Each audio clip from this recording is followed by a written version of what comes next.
मतलब क्यों ठंडियां है भरता है, लेबल न तेरा मेरा मैच करता है। हाँ। बिन मतलब क्यों ठंडियां है भरता है, लेबल न तेरा मेरा मैच करता है। मेरी ओट के आगे से तेरी स्कूटर हटा ले, समझा? हाँ निकल भी। ओ मेरी जान कहना मानी अपने दिल में बसा ले, बॉयफ्रेंड बना ले नी मैनू पटा ले, बॉयफ्रेंड बना ले नी मैनू पटा ले। आई दादा, आई दादा।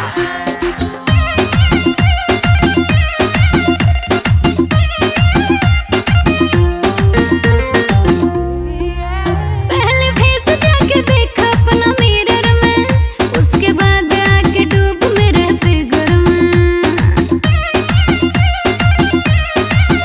पहले फेस जाके देखा अपना मिरर में, उसके बाद आके डूब मेरे फिगर में। हाँ, मीठी मीठी गल तेरी कमाल कर गई, तो लाइन बीच सौ सौ सवाल कर गई। चुपचाप निकल गाँव का तू टिकट कटा ले।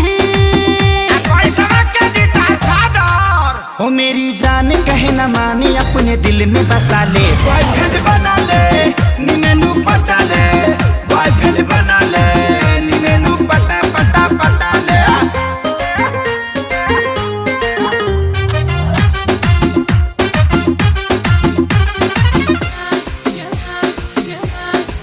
तू मैनू जानदा नहीं मर जानी है। रे सुन सारी बात मेरी साफ साफ बेबे, फालतू का मेरे पीछे होना क्रेजी।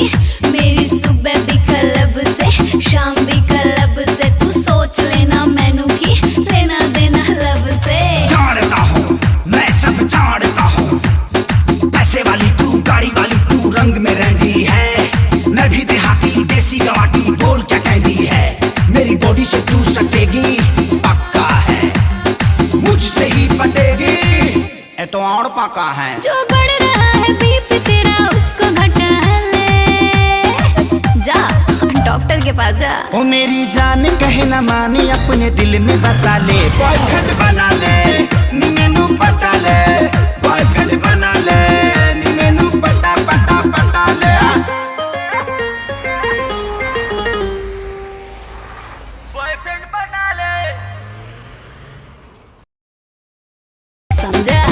हाँ निकल भी। ओ मेरी जान कहना मानी अपने दिल में बसा ले, बॉयफ्रेंड बना ले।